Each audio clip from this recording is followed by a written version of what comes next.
Israel फिलिस्तीन के बीच का युद्ध और भयानक होता जा रहा है। जो यमन के लड़ाके हैं हूथी, वो लाल सागर में लगातार इजराइल जाने वाले, इजराइल से आने वाले एक एक पानी के जहाज को निशाना बना रहे हैं। हूथीज और अमेरिका के बीच फिलहाल कोई युद्ध नहीं। अंसारुल्लाह के अधिकारियों ने अमेरिकी युद्धपोतों पर हमले की खबरों का खंडन करते हुए कहा कि यह इजराइल द्वारा फैलाया गया दुष्प्रचार है। और सोचिए, तो लगातार इजराइल एक दुष्प्रचार पर फैला रहा था कि अमेरिका हमला करेगा। यमन ने कहा है कि कोई हमला नहीं करेगा, लेकिन हम एक भी जहाज को इजराइल नहीं जाने देंगे। एक बड़े घटनाक्रम में टर्की ने इजराइल की जासूसी एजेंसी मोसाद के साथ सहयोग करने के आरोप में 33 लोगों को गिरफ्तार किया है। तुर्की ने हाल ही में ईरान ने मोसाद के 4 एजेंटों को फांसी दी थी। तो तुर्की और ईरान लगातार इजराइल के साथ बना हुआ है, ये बड़ी खबर है। इजराइल प्रतिरोध ने गजा में अमेरिका द्वारा समर्थित गजा में इजराइल बर्बरता के खिलाफ सीरिया ग्रीन विलेज में स्थित एक अमेरिकन मिलिट्री बेस पर ड्रोन्स के माध्यम से बमबारी की और नुकसान पहुंचाया है। तो लगातार अमेरिकी ठिकानों पर भी अब हमला हो रहा है, ये सबसे बड़ी खबर है। और फिलिस्तीन रेसिस्टेंस ने मद खान यूनिस इल्बद अल रहमान मस्जिद के पास आईडीएफ सैन्य सभाओं पर नियमित 60 कैलिबर मोटार गोलों की बौछार की है। फिलिस्तीन रेसिस्टेंस ने खान यूनिस अल महत्ता क्षेत्र में आईडीएफ की सैनिक सभा पर 60 कैलिबर मानक मोटार गोलों की बौछार की। पीआर ने मशीन गनों से मद गजा अल बुरेजी शिविर के पास आईडीएफ सैनिकों के साथ भीषण झड़पें हुई हताहत हुए हैं और इजराइल हताहत हुआ है। तो सोचिए, सारी बड़ी खबरें हैं जो सोशल मीडिया पर वायरल है। और एक कायरतापूर्ण कृत है। मोहम्मद अब्बास पीएस की कठपुतली इजराइल समर्थक फिलिस्तीन अथॉरिटी सरकार ने बुर्किन जेनिन के पास इजरायलियों द्वारा वांटेड प्रतिरोध सेनानी अहमद ओबैदी की हत्या कर दी। पीए बलों ने उनकी कार में सीधे गोली चला दी, जिससे वह तुरंत शहीद हो गए और उनके 2 दोस्त घायल हो गए। पीए सेना अपने ही लोगों के बेटों की हत्या करते, उनकी गोलियां इजरायली दुश्मन के सामने खामोश रहती है। तो ये सबसे बड़ी खबर है जो सबसे ज़्यादा सोशल मीडिया पर वायरल है। और सोचिए, ये वो तमाम खबरें। इजराइल सरकार ने गजा क्षेत्र में और लेबनान की सीमा के पास से रेसिस्टेंस के कारण खाली की गई दर्जनों बस्तियों में लौटने के लिए 50,000 सेटलर्स को रिश्वत देने की एक नई योजना विकसित की है। गजा के पास स्टोरेज बस्ती के प्रमुख ने आज कहा, हम 7 अक्टूबर से पता चला कि हमारी सरकार और हमारी सेना अपने आकलन में विफल रही। अब वे बिना किसी स्पष्टता के एक मूर्खतापूर्ण वित्तीय इनाम के बदले हमें वापस लौटने के लिए कह रहे हैं।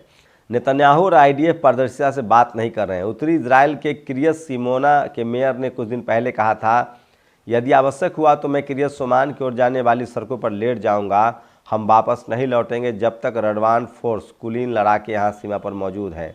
वहीं आपदा की मार भी फिलिस्तीन के लोगों पर पड़ रही है और सुबह से बारिश ने लगभग 19 लाख गजावासियों को तकलीफ में डाल दिया है, क्योंकि वो अमूमन इजराइल ने वहाँ मलबे में तब्दील कर दिया है। छतें नहीं हैं और लोग तंबुओं में रहने के लिए मजबूर है। तो ये बड़ी खबर है।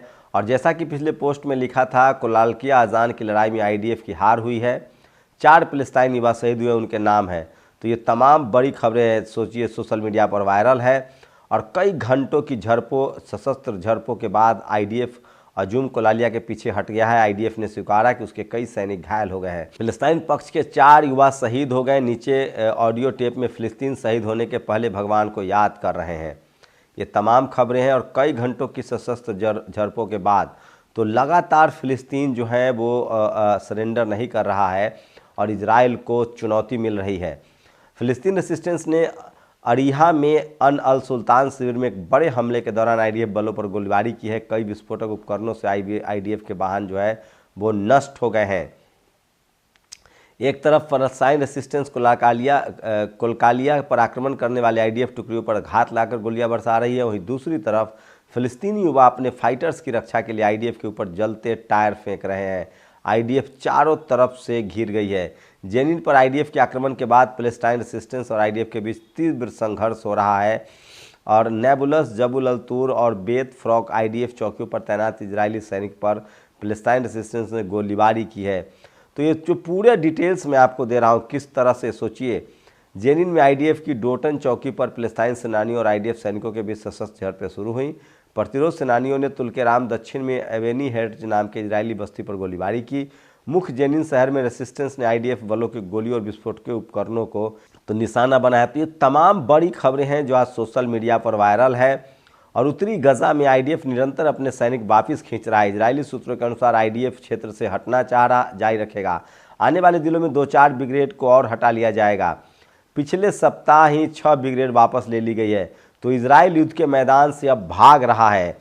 उत्तरी गजा में आईडीएफ निरंतर अपने सैनिकों को वापस खींच रहा है और आईडीएफ के बहुत सारे सैनिक मारे गए हैं, घायल हुए हैं। जिससे विस्फोट में एक सैनिक मारा गया, उसमें 11 सैनिक घायल हो गए हैं।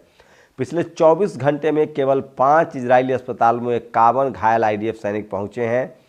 सोचिए, अल नकाब के सरोका अस्पताल में हेलीकॉप्टर द्वारा 24 घायल सैनिक लाए गए। जेरूसलम के हद्दास अस्पताल में 11 सैनिक लाए गए। जेरूसलम के शेरे जेदाक अस्पताल में 2 हेलीकॉप्टर से 8 घायल सैनिक आए। उत्तरी इजराइल के एडमिट अस्पताल में लेबनान बॉर्डर से हिजबुल्लाह की मार से घायल 5 सैनिक भर्ती हुए हैं। तेल अवीव के बेलूचिस्तान अस्पताल में 3 सैनिक घायल हुए। तो सोचिए कितने बड़े पैमाने पर इजराइल को नुकसान हो रहा है। और सैम मिसाइल 7 से फिलिस्तीन रेसिस्टेंस ने गजा सुजैया में आईडीएफ हेलीकॉप्टर को निशाना बनाया है। तो 71 वाहन, सोचिए पूरा डिटेल बता रहा हूँ, 4 दिनों में हमास ने किस तरह से नुकसान किया है। 71 वाहनों को नष्ट कर दिया है, 16 सैनिकों को मार डाला है, 42 सैन्य अभियानों को अंजाम दिया, बूबी ट्रैप से 2 घरों और 2 सुरंगें उड़ाई, 2 आईडीएफ सैनिकों पर गोली चलाई, 1 हेलीकॉप्टर को निशाना बनाया, 2 टोही विमान को मार गिराया, 2 ड्रोन जब्त किए गए। गजा में सभी लड़ाकू अक्षों में मोटार और कम दूरी की मिसाइलों से Israel command centre, field command room और अन्य जमावड़े पर गोले बरसाए। तेल अवीव शहर में M19 मुकदमा मिसाइलों की बौछार की गई है। तो ये सबसे बड़ी खबर है जो सोशल मीडिया पर वायरल है। और पिछले 48 घंटों में अल कासम लड़ाकों ने गजा, अल दराज, अल फतह इलाके में 26 इजरायली वाहनों को नष्ट किया है। अल कासम लड़ाकों ने अल तुफा में एक इमारत के अंदर छिपे आईडीएफ विशेष बल को फिर मारा। ऐसी खबर खान यूनिस से आ रही है। शेख रौदान में एक इजरायली सैनिक मारा गया। अल बुरेजी में एक और आईडीएफ बुलडोजर को उड़ाया गया है। तो ये तमाम खबरें हैं जो सोशल मीडिया पर वायरल है। और सोचिए, वहीं अभी भी लगातार जो इजराइल के सैनिक हैं वो गुस्से में लगातार निर्दोष फिलिस्तीनियों को मारे। आईडीएफ अल तुआफ में 20 आईडीएफ सैनिक फिलिस्तीन रेसिस्टेंस के गढ़ अल खलील में घुसे, लेकिन ये ट्रैप था। वहाँ रेसिस्टेंस ने बारूदी सुरंग बिछा रखी थी, विस्फोट हुआ, 15 आईडीएफ सैनिक मारे गए और हेलीकॉप्टर मौके पर पहुंचा। तो सोचिए किस तरह से पूरे ट्रैप में इजराइल के सैनिक पहुंच रहे हैं और वो मारे जा रहे हैं। सबसे बड़ी खबर है। फिलिस्तीन रेसिस्टेंस ने गजा, तुहाफ, अल दराज में टैंडम और आरपीजी गोलों से 1 आईडीएफ टैंक और D9 सैन्य बुलडोजर को निशाना बनाया है। फिलिस्तीन रेसिस्टेंस की खान यूनिस ब्रिगेड खाजा के आसपास आईडीएफ सैनिक और सैन्य वाहनों पर मध्यम कैलिबर मोटार से भी हमला हुआ है। तो ये देखिए किस तरह से नए साल के शुरुआत पर जो हमास ने इजराइल की राजधानी तेल अवीव पर एक साथ कई रॉकेट दागे, वो M19 मेड इन फिलिस्तीन है। M9 के रॉकेट का वीडियो है। तो ये तमाम खबरें हैं जो सोशल मीडिया पर वायरल है। और अल कासम फाइटर ने खान यूनिस से घरों पर कब्जा जमा आईडीएफ सैनिकों को मार भगाया है। तो ये पूरा अपडेट है। लगातार इजराइल फिलिस्तीन युद्ध में दुनिया भर की नज़र है, पूरी दुनिया इस पर नज़र जमाए हुए है। और इजराइल को अब अमेरिका भी मदद नहीं कर रहा है, क्योंकि 31 दिसंबर लास्ट डेट था, उसने अपने हाथ खींच लिए हैं। वो यमन को भी नहीं रोकेगा लाल सागर में, क्योंकि वो इस युद्ध में शामिल नहीं होना चाहता है। इसीलिए खाड़ी देश और तमाम पड़ोसी देश फिलिस्तीन, हमास और हूती को हथियारों की सप्लाई कर रहे हैं। वो सीधे सीधे युद्ध में तो शामिल नहीं हो रहे हैं, लेकिन लगभग दुनिया के तमाम देश जो हैं वो इजराइल के खिलाफ है। तो इस युद्ध पर पूरी दुनिया की नज़र है और फिलिस्तीन लगभग अपनी आज़ादी की लड़ाई मजबूती से लड़ रहा है। शुक्रिया। नेशनल दस्तक की आपसे गुजारिश है कि अगर इसको बचाना चाहते हैं तो नेशनल दस्तक को सब्सक्राइब करने के लिए रेड कलर के सब्सक्राइब बटन को दबाएं, फिर बेल आइकन की घंटी दबाएं। नेशनल दस्तक को बचाने के लिए बहुत जरूरी है कि हर खबर को शेयर करें, लाइक करें, कमेंट जरूर करें।